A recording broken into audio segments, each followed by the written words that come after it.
दो दोस्त थे। एक दोस्त ने अपने दूसरे दोस्त से पूछा, यार ये बताओ कि तुम्हारी वालिदा की फेवरेट डिश क्या है, खाने में फेवरेट डिश क्या है। बहुत देर तक सोचता रहा, फिर रोने लग गया। तो कहा कमाल है, इतनी देर से जवाब नहीं दे रहे। वो वेस्टर्न वर्ल्ड का शख्स था जिसने ये सवाल किया था। तो उसने कहा कि मेरी माँ की पसंदीदा चीज जो है ना, वो बचा हुआ सालन और बची हुई रोटी है। अब उसके पस मंजर में उसने पूछा ये क्या बात की। और मैं अब आज अपने दिल के तासुरात पेश कर रहा हूँ। आज मेरी उम्र 40 साल से ज्यादा हो गई है, मुझे आज तक याद नहीं है कि मेरी माँ ने कभी खाना बनाकर ये कहा हो कि ये मेरी आज पसंदीदा चीज मैंने बनाई है। और ये हम सबके साथ हुआ होगा कि माँ ने कभी ये नहीं कहा होगा कि बेटा आज बिरयानी बनाई है, ये मुझे पसंद है। माँ ने कभी कहा होगा कि बेटा ये आज मेरे बेटे की पसंद की मैंने बनाई है, या हमारे वालिद साहब के पसंद की बनाई, या छोटी बहन की पसंद की बनाई। और माँ ने क्या खाया? जो हमने बचाया, जो हमने छोड़ा। ये है माँ। कभी उसने अपनी जात के लिए क्या सोचा? हमने बल्कि फरमाइशें कर करके, हम दो भाई होते थे, ये हम सबके घर की स्टोरी है। हम दो भाई थे या दो बहनें थी, तो अम्मी मुझे ये खाना है, तो मुझे वो वाला अंडा खाना है, तो मैंने आज चावल नहीं खाना। तो माँ ने दोनों के लिए अलग अलग खाने बनाए।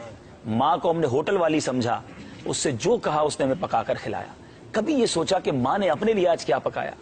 मगर माँ हमारे बचे हुए खा के खुश होती रही, हमारी प्लेटें साफ करती रही कि मेरे बेटे ने बचाया तो चलो मैं खा लेती हूँ, बेटा आप थोड़ा और निकाल लो, बच जाएगा तो मैं खा लूंगी।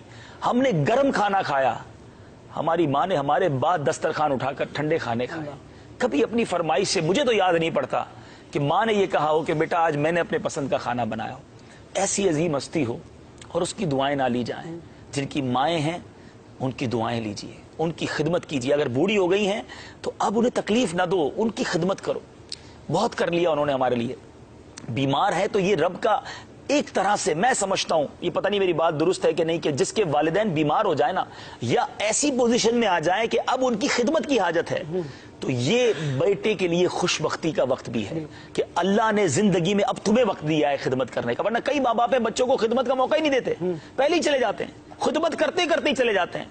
अगर अब मौका आया है तो इसको बोझ न समझो, ये अल्लाह का शुक्र भी इस हवाले से अदा करो कि या अल्लाह इन्होंने जाने से पहले मुझे अपनी खिदमत का कोई मौका दे दिया कि मैं जाते जाते इनके दिल में कोई ऐसी बात छोड़ जाऊं कि ये दिल से मेरे लिए कोई दुआ कर दें, और ये दिल में ये लेकर जाएं दुनिया से कि हमारे बच्चों ने हमें तन्हा ना छोड़ा था।